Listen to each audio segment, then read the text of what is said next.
Alright, starting lesson 9.1b, sequences and series. To start off the lesson, we're going to discuss the concept, the factorial. Alright, factorial is a special type of product. So here's the symbol for factorial, this exclamation mark. 5 exclamation mark means you start off with the number, and then you go in descending order multiplying. Times 4, times 3, times 2, times 1. All right, that's all there is to it. One little idea to take note of that's very important. 0 factorial is equal to 1. All right, now for example 1, write the first 3 terms of the sequence given by a sub n equals 3 to the n plus 1 over n factorial. Begin with n equals 0. All right, so I have a sub 0 is equal to 3 to the 0 power plus 1 over 0 factorial. 3 to the 0th power is 1. I got 1 plus 1 over 0 factorial is 1. So I have 2 over 1, which is 2. Then I have a sub 1, which is 3 to the first power plus 1 over 1 factorial. So I have 3 plus 1 over 1 factorial, which is 1. Then I have 4 over 1, which is equal to 4. Now I have a sub 2 is equal to 3 to the second power plus 1 over 2 factorial. All right, so I have 3 squared, which is 9, plus 1 over 2 factorial, which is 2 times 1, which is 2. And that gives me 10 over 2, which is 5. So the first 3 terms of the sequence are 2, 4, and 5. All right. Very easy problems. Just take your time working them out. All right, evaluate each factorial expression. Okay, now we could do this. 9 times 8 times 7 times 6 times 5 times 4 times 3 times 2 times 1 over 3 times 2 times 1 times 7 times 6 times 5 times 4 times 3 times 2 times 1. All right, this works just fine. Start canceling out the common values. All right, then I could divide 3 into 9, and I get 3. I could divide 2 into 8. I get 4, and then 3 times 4 is 12. Done. All right, but there's another strategy you could use here. All right, when I'm expanding 9 factorial, I am going to stop at the 7 and just write it as 7 factorial. All right, and I do that intentionally because I have a 7 factorial below. And so instead of doing all that work of expanding the 7 factorial below, I'm just going to cancel these 2 out. All right, saves a lot of time. And then I have 9 times 8 over 3 times 2 times 1. Okay, and that's easy to work out just like we did before. Another example just like that. All right, we have 3 factorial, and then I have 8 times 7 times 6 times 5 times 4 factorial. I'm intentionally stopping at 4 factorial, and that's the second 4 factorial on the bottom. I'm going to take the first 4 factorial on the bottom and write as 4 times 3 factorial. All right, so these cancel out, and then I have these cancel out. All right, divide 4 into the 8, I get 2. So now I just do 2 times 7 times 6 times 5, which is 420. All right, so they're actually really easy problems to work out when you see them in this way. The previous example. When I'm expanding, I go from 9 to what? I go to 8. Now, how do I go from 9 to 8? I essentially subtract 1 to get to the next number, right? Then how do I go from 8 to 7? I subtract 1 to get to the next value. All right, keeping this idea in mind, all right, some more examples. All right, these are a bit more abstract, but they're actually very easy to do. All right, so check this out. Let me go back. Let's look at example C, n plus 1 factorial. Well, I start off with n plus 1, and then what's the next value? It's n plus 1 minus 1. Right? Well, what is n plus 1 minus 1? That's equal to n. All right, and what do I have on the bottom? N factorial. So that's all you have to do. The n factorials cancel out. You're left with n plus 1. So it looks really complicated in the beginning, but if you understand this underlying idea, I mean, you could do the problem in 5 seconds. All right, for part D, same concept. I have n plus 1, and I'm going to subtract 1, which gives me n. Then I'm going to subtract 1 from n, which gives me n minus 1. Then I'm going to subtract 1 from n minus 1, which gives me n minus 2. And that's where I stop, because I could keep going forever. But I stop there because I have an n minus 2 factorial on the bottom.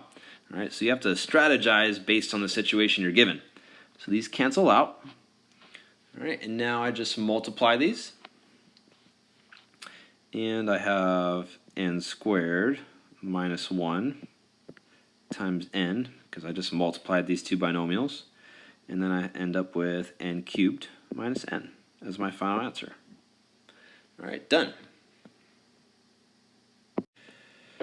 All right, the next concept is sigma notation or summation notation. So the uppercase Greek letter is sigma. All right, here's the symbol. All right, it is used for the sum of the terms of a finite sequence. It is known as summation or sigma notation. Okay, now notice we start with this expression here. We have this bottom value 1 and we have this top value 4. So what's happening is I'm cycling through all the values, starting at 1 and ending at 4. And I'm substituting them into the expression. So first I start off with 1, and then I go the next value, 2, and then the next value, 3, and then the next value, 4. All the time substituting those values into the expression I start with. And at the end, you add them all up. All right? That's why they call it summation notation. All right, so the result's 20. All right, let's do example here. Find each sum. Okay, so we start off with 2, and we have 2 plus, what's k in this case? 2 cubed, and that's plus 2 plus 2. What's the next value? It would be 3. Oh, I'm sorry, I put that wrong. We're plugging in 3. Okay, so here we have 3 for k cubed. All right, then plus 2 plus 4 cubed. And then plus 2 plus 5 cubed. All right, so now I have 2 plus 8 plus 2 plus 27 plus 2 plus 64 plus 2 plus 125. So I get 10 plus 29 plus 66 plus 127, and all that adds up to 232. All right, so simple stuff. Just take your time working it out. All right, for the next summation, all right, there's a little bit involved to this one. I'm going to have 2, and the bottom I plug in 1, so I get 1 factorial. Then I have plus 2 over, I'm plugging in 2 next, 2 factorial. Then I have 2, oops, that's a plus sign. 2 over 3 factorial. Then I have plus 2 over 4 factorial. Plus 2 over 5 factorial. Plus 2 over 6 factorial. All right, so now what do I get from this? 2 over 1 plus 2 over 2 factorial, which is 2, plus 2 over 3 factorial, which is 3 times 2 is 6, and then plus 2 over 4 factorial, 4 times 3 is 12, times 2 is 24, then plus 2 over 5 factorial, which is 120, and then plus 2 over 6 factorial, which is 720. And that gives us 3.436. All right. You can use your calculator for that. All right, let's do some more examples here. All right. For sequences, there are finite and infinite sequences. All right, finite, notice that there's an ending value. All right, stops. For infinite, notice it goes on forever. ... means it goes on forever. Now for example 4, it says for the series, here we have an infinite series, it says find the third partial sum. That's very simple to do because all you're doing is adding up all the terms going up to the third term, all right, and that's your third partial sum.